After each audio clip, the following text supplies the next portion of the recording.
Hello there, my very good friends. On today's wrestling news, we're going to tell you all about a big-time Raw botch as a WWE wrestler forgets his lines live on air.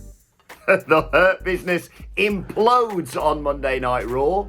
Got all kinds of stuff from Andrade's first post-WWE interview, including a Charlotte pregnancy story, his WWE salary, why he left the company, all kinds of things. And the greatest Hall of Fame induction ever! I'm Adam Wilborn. And I'm Andy Murray. And this is the news. Right, let's kick things off with this Raw botch, I guess. Matt Riddle, or whatever, was in the backstage segment with Asuka, and it was pretty typical Riddle fare. It was a bit wacky. He was talking about, yeah, man, I'm going to face Sheamus, man, all this stuff. He's a bit beaten up. He was talking about his scooter to Asuka, and he said to Asuka, are scooters popular in Japan? You think these things are big in Japan?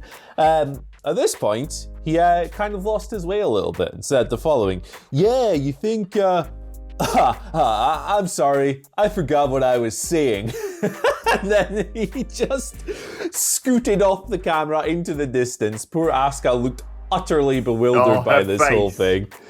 But Matt Riddle just tacitly acknowledging that he did indeed forget his lines live on air. Now, we're not, it's live TV. Live TV is very difficult. And live TV is especially very difficult when your bosses want to put every single word that comes out of your mouth on the script and say, hey, remember this thing, massive long thing that you're only getting an hour before the show or whatever.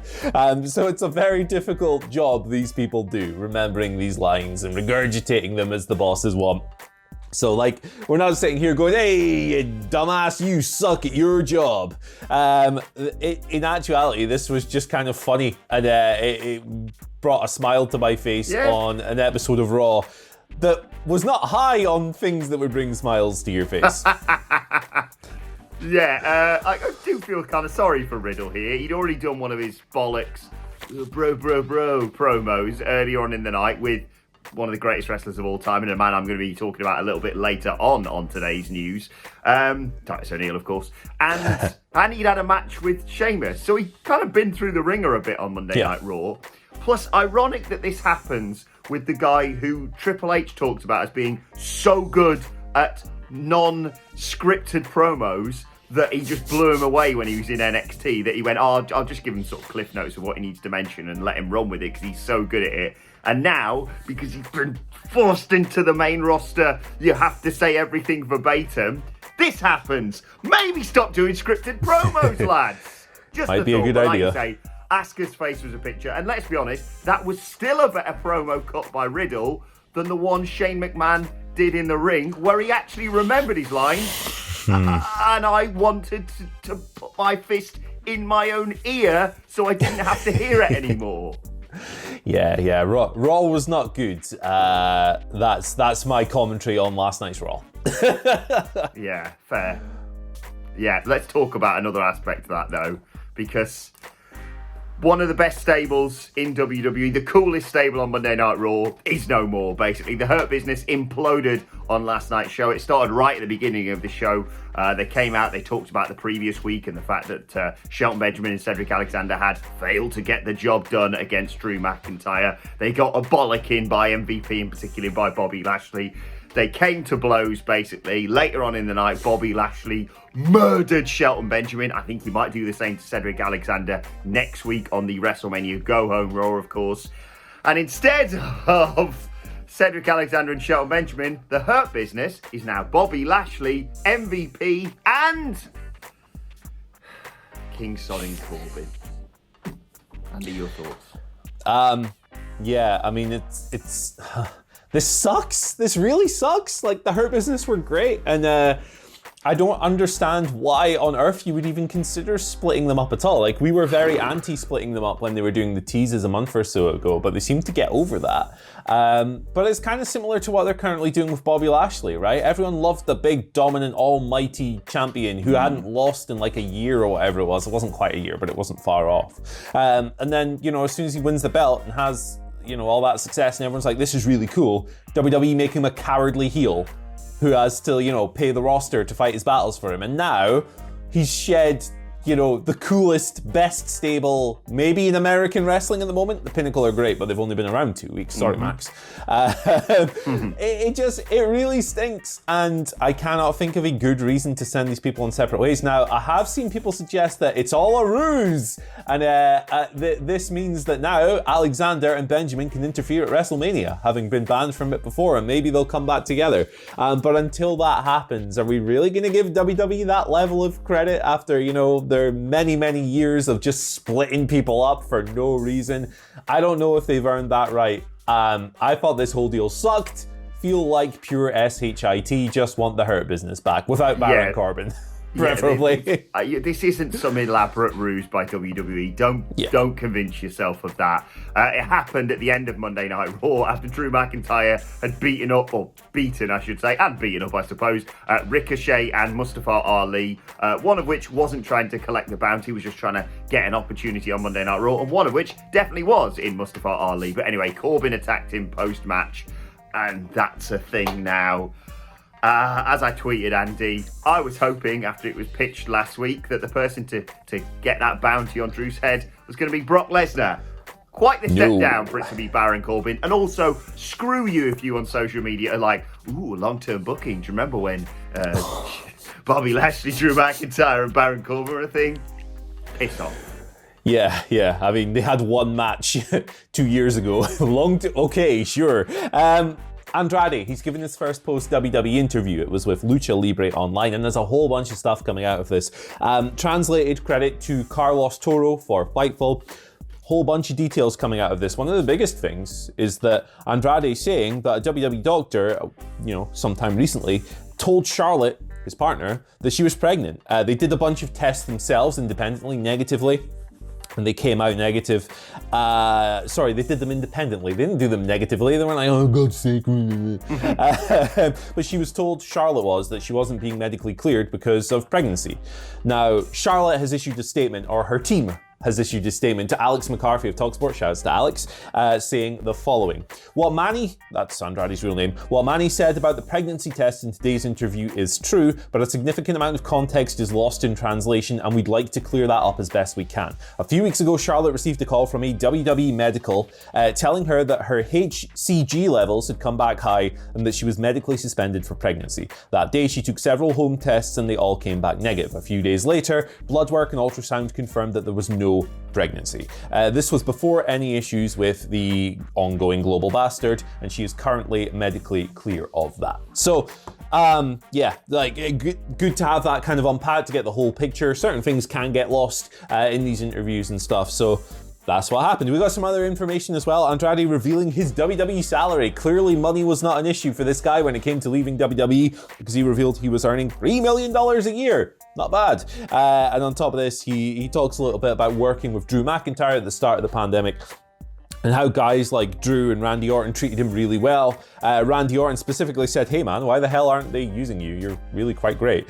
Which was apparently part of, when he started to realize, okay, I gotta go. He's gone now. We don't know his next big wrestling move, but I'm looking forward to it. And sounds like this was a very, very, very revelatory interview from Andrade. Yeah, I'm not going to comment on a lot of the things there because it's not right for me to comment on that sort of thing. But all I'll say is best luck wherever he ends up next. Hopefully it's somewhere like New Japan or AEW. Keep your eyes peeled because, like you say, he's such a talent. So speaking of talents, let's conclude today with a report from Fightful Select that the brilliant Titus O'Neil, leader of Titus Worldwide, could be heading in to the 2021 WWE Hall of Fame. Fightful Select claiming he has been penciled in for the Warrior Award spot since February. Now, that slot is typically given someone who, quote, exhibited unwavering strength and perseverance, and who lives life with the courage and compassion that embodies the indomitable spirit of the Ultimate Warrior. Now, normally, of course, this goes to someone maybe outside of WWE. Personally, I think this year it should go to someone like Shad Gaspard, who deserves honouring. But if not Shad, someone like Titus, who does such great work for charities, does a lot of stuff around the Tampa area, of course, providing opportunities for students and young children. I mean, he more than merits it, Andy. So yeah, congratulations to him. I know I do the Titus gimmick a lot, but putting all that to one side, he's just a top bloke, Andy. Yeah, Titus O'Neil is a saint among men. You look at all the good work he does for children in particular. He's very deserving of the Warrior Award. I still think that award should be renamed, you know, knowing what we now know about Ultimate Warrior and everything else. But Titus deserves the honor. He's, by all accounts, one of the greatest dudes in all of pro wrestling, and very happy for him. Yeah, and the better half of the hosts of WrestleMania 37, let's be honest. Right, let's move on to your Twitter questions at WhatCulture WWE, of course, if you want to get in touch with us. Sam Long starts us off saying, morning, gents. Morning, Sam. With WrestleMania 40 not too far away, who do you think will get the big babyface fans' choice win at the show of shows? We had Brett at 10, Eddie at 20, Brian at 30. Who at 40, Andy? Babyface Bayley beating heel Sasha Banks after a redemptive arc after, 4 years it'll be of that point of playing this heel character, coming back to the light, getting the big cathartic win, the roles reversed with her and Sasha. Sasha's the heel, which she's a little bit better at. I think that'd be really cool. And it would also be actual long-term booking, not headcanon stuff. Yeah, great stuff. Genuinely cannot pick better than that. Absolutely nailed that, Andy. Right, second question today comes from Ben. I'm going to murder your surname here. Ben D. Monzamon, I'm going to say. Apologies, Ben, if I've messed that up.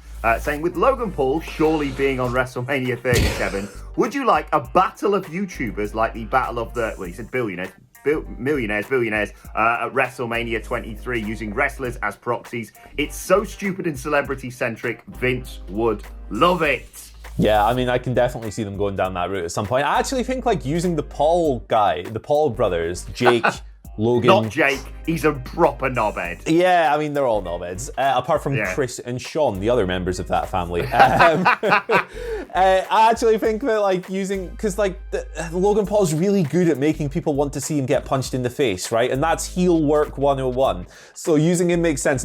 Is Jake the one that went to that graveyard and was weird and bad? Yeah, get rid of him. Logan was the one who went to the forest and wasn't. Yeah, he's okay. meant to be redeeming himself now. He has changed a lot since then, but yes, he still did it. It was still the stupidest thing you could do, and he's just awful, rubbish and awful. So on that account, no, let's not use them. I'm scared about suggesting other YouTubers now because they've all got bloody skeletons in their closet. So I'm just going to say, if you're going to have a battle of the YouTubers, instead of needing to use wrestlers as proxies, just use Simon Miller because he's lovely and he can wrestle and everyone is going to... He's the best baby... In fact, give him the WrestleMania 40 big babyface win because that'll be the best thing. Yes! Brilliant. Sorted. Right, let's conclude by the question from Jake, who says, what prize would you award the winners of the Andre the Giant and the Women's WrestleMania Battle Royals? I thought maybe a chance to challenge for the mid-card title, but the women's side doesn't have that ability. Yeah, how about a world title shot? Why not? Why not make it really prestigious? Why not make it a thing? Why not put it on the kickoff show and build it up a little bit and go, hey, you got this trophy, and you got the 1 week push that comes with this trophy before we forget about you, but also we're going to give you a really cool world title shot on an episode of Raw or a B-level pay-per-view. It could be a filler or it could be something bigger indeed. I think that'd be cool and I'd like to see it. Yeah, I'll just say something. That's what you should give the BBC Women's Battle Royals. Just something I'll take. Anything. Let's conclude with today's and finally in a tweet that I'm sure Andy Murray will relate to here from Bryce Remsburg, who tweeted overnight, ever since Paul White joined the team, no one teases the bald guys anymore. Probably a coincidence, and a big plug for AEW Dark. But yeah, representing the bald community and making sure... I mean, we're both persecuted, bald people and gingers. We've got to stick together in this, Andy. Yeah, absolutely. Good to see Rick Knox, Bryce Remsburg, and Paul White coming together. Bit disappointing not to see your John Silvers in here. You know, your Scorpio Skies, the other great bald man of AEW. But yes, I love all my bald friends. We stick together, and Paul White is very good. I realise I say this, by the way, saying, isn't it funny about the bald guys on the hottest day of the year here in the UK? So expect me to be horrifically sunburnt on tomorrow's news. Me and Andy are going to be as red as a bloody beet tomorrow. Let me know your thoughts on that and all today's news stories in the comment section below. Don't forget to like, share and subscribe. And subscribe to WhatCulture Wrestling on either iTunes, Spotify, or wherever you get your podcasts from for daily wrestling podcasts. Myself and the Dandy Boys. Oh, it's going to be a fun one sitting down to review Monday Night Raw a little bit later on today. Plus, you can let us know your thoughts and Twitter questions on Twitter at WhatCultureWWE. Watch there, follow both of us. You can follow Andy Murray at At Andy H. Murray, the H stands for, hey man, I sure am glad I don't have to review Raw today, because that show sucked! 2 + 2 = 5. I'm not stupid, I'm not stupid, I'm not stupid. Hulk Hogan and Braun Strowman. It's going to be a tough one to get through, particularly with Michael Sidgwick. Yep. You can follow me on Twitter at Adam Wilborn. Follow us all at WhatCulture WWE. But for now, my thanks to Andy Murray. Thank you for joining us, and we will see you soon.